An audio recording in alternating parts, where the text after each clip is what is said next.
특별 강좌를 지금 진행 중에 있습니다. 그래서 그런 것들을 제가 이제 옆에서 지켜보고 그 강의를 들으면서 좀 느꼈던 점 이런 것과 함께 지금 이정원 선생님이 발표하신 발표문을 정리하면서 제가 그동안 가졌던 생각을 살짝 좀 정리를 해보았습니다. 그래서 제가 저희 토론문을 작성했는데 그걸 읽는 방식으로 토론을 하도록 하겠습니다.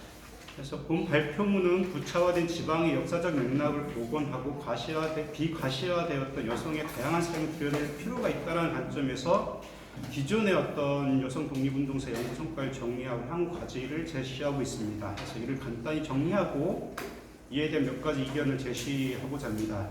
우선 발표자는 독립운동 유공자 현황을 분석해서 전라도 지역 특징을 대략 3가지 정도로 정리하고 있는데요. 첫 번째가 3.1운동, 학생운동에 편중되어 있다는 점, 두 번째로 포상폭력이 매주 낮다라는 점, 세 번째 그럼에도 불구하고 다른 지역에 비해 여성 독립운동자의 비율이 높다라는 점입니다.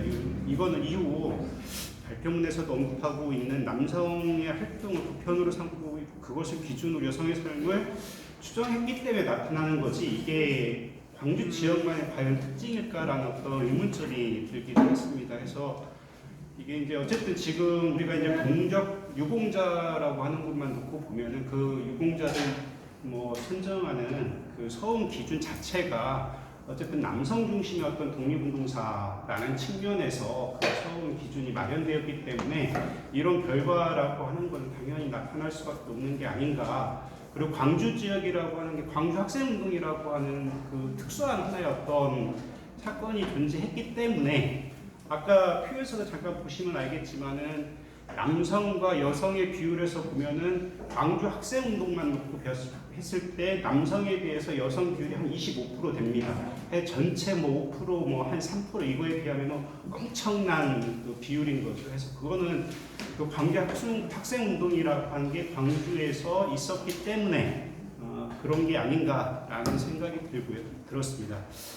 다음으로 발표자는 기존의 연구 현황 공헌사 관점과 젠더사 관점을 나뉘어서 정리하고 있는데요. 공헌사 관점은 두 권의 어떤 개설서를 이제 분석을 하고 있고 여기서 이 두 권의 어떤 그 연구서에서는 어쨌든 항일이나 독립운동의 범주를 좁게 설정하고 있다는 부분에 대해서 이제 문제 제기를 하고 계시고 또 여성사 어떤 젠더사의 관점에서 보면은 상당히 어떤 제한적으로 그리고 여성의 역할을 부차적인 것으로 평가하고 있다라고 하는 이렇게 검토를 해 주셨습니다. 그리고 한편으로 이제 2000년대 이후 여성사 연구가 활발하게 진행되면서 공헌사 관점 한계를 비판하고 여성 독립운동의 의미를 항일 민족운동에 머물지 않고 여성의 삶과 정체성에 연결된 정치활동 일반으로 해석하고자 하는 젠더사 관점의 연구가 현재 진행되고 있다는 점을 또 정리하고 있습니다.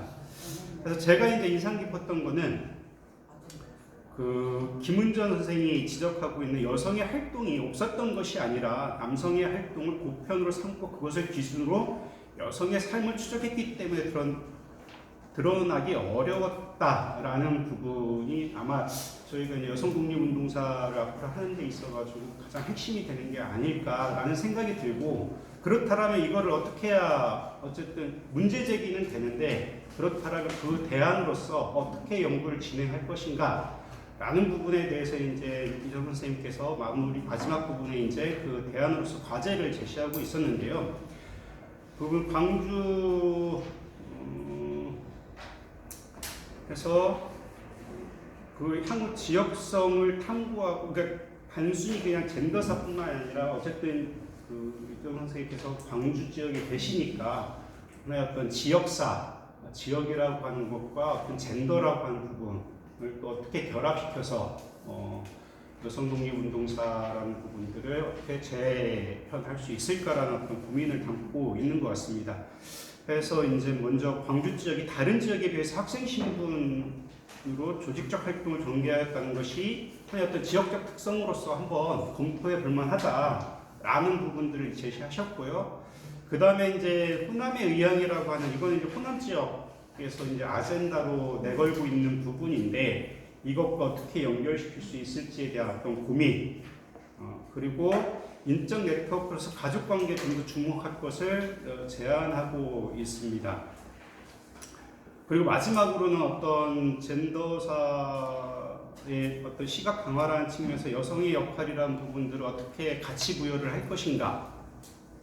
그리고 당시 여성의 어떤 편견과 사회적 고정관념이 오히려 독립운동사에 있어가지고 어떤 형식으로 이제 그 부분들이 표출되어졌고 그 부분들을 어떻게 포착해낼 것인가에 대한 어떤 그 방안을 제시하고 있는데요.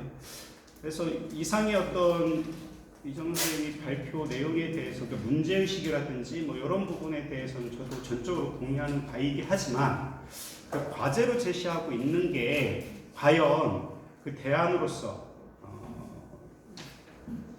가능한가? 그게 이제 제가 보기엔 약간 좀 아쉬움이 있지 않은가라는 생각이 들었습니다. 그거는 제가 이제 그 저희 기관에서 여성독립운동사 강의를 계속 들으면서도 느꼈던 답답함, 그러니까 저의 어떤 의문점하고 약간 좀 동일한 그런 느낌을 똑같이 받았건데요.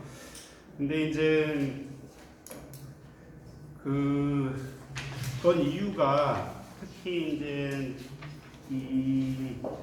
김은정 선생님이 지적하고 있는 부분이 남성의 활동을 보편으로 삼고 그것을 기준으로 여성의 삶을 추적하고 있다라고 하는 좀 비판이 여전히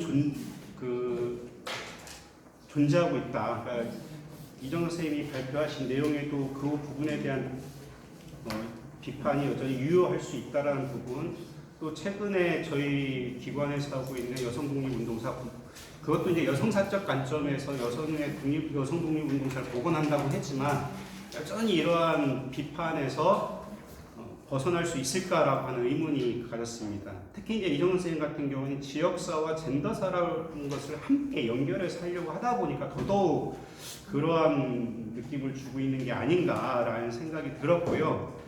아까도 지적하고 있었지만은 그 광주 전남 지역의 독립유공자의 현황이라고 하는 것이 지역적 특성이라기보다도 오히려 여성 독립운동의 어떤 비가시성이라고 하는 부분들을 잘 보여주고 있는 하나의 사례가 아닌가라는 생각이 들었습니다. 그런 점에서 저는 아까 지적했던 것처럼 광주 지역에서 노동운동이나 여성운동에 대한 어떤 가치 부여, 이 부분에 대한 뭐 역사적 어떤 해석이라든지 이런 부분들이 미흡한 상태이기 때문이라는 생각이 들고요. 그리고 여성사 연구, 특히 이제 광주 지역에서의 어떤 여성사, 단순히 여성운동사가 아니라 여성사에 대한 어떤 복원 없이, 연구의 어떤 진전 없이, 젠더사의 지역 어떤 그런 진전 없이 지역성의 복원이라고 하는 것은 젠더사 관점과 충돌할 수밖에 없다라는 생각이 들었습니다. 그래서 그게 전제가 먼저 돼야 된다는 생각이 들었고요. 그렇기 때문에 지역적 특성으로 포착하고 있는 학생운동 조직의 활발한 활동 반대로 이건 이후에 그렇다라면은 광주 지역의 학생운동의 어떤 그 조직이 활발하고 그런 활동이 활발했음에도 불구하고 그렇다라면은 그 이후에 그러면 어떻다라는 거죠. 왜 그 이후에는 없냐라는 어떤 질문이 들어올 수밖에 없는 거거든요. 그래서 그런 부분들에 대한 설명이 필요하지 않을까라는 생각이 들었습니다. 그러니까 그런 거 없이 학생운동 조직만 강조하는 거는 오히려 그 비가시성이라고 하는 부분을 묵인하는 결과로 이어지지 않을까라는 생각이 들었고요. 그리고 아까 호남의 아젠다를 설정하고 있는 의향이라고 하는 게 과연 이게 되게 모순적이라는 생각이 들거든요. 이 의향이라고 하는 게 과연 우리가 합의된 건가? 그러니까 여성적, 그러니까 젠더적인 관점에서도 이게 동의되어진 아젠다인가라는 생각이 들었습니다. 이거는 다분히 남성 중심적인 어떤 아젠다거든요.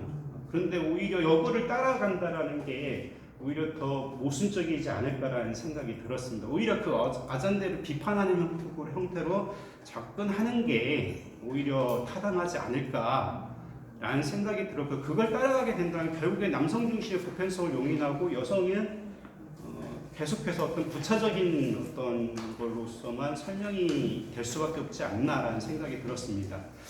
그리고 최근에 또 이제 언급하고 있는 가족 중심의 네트워크라고 하는 부분, 이게 이제 최근에 보훈처에서도 이제 해외 여성 독립운동가 뭐 서원을 확장하기 위해서, 저는 그것도 다분히 편의적이라는 부분을 피할 수 없다는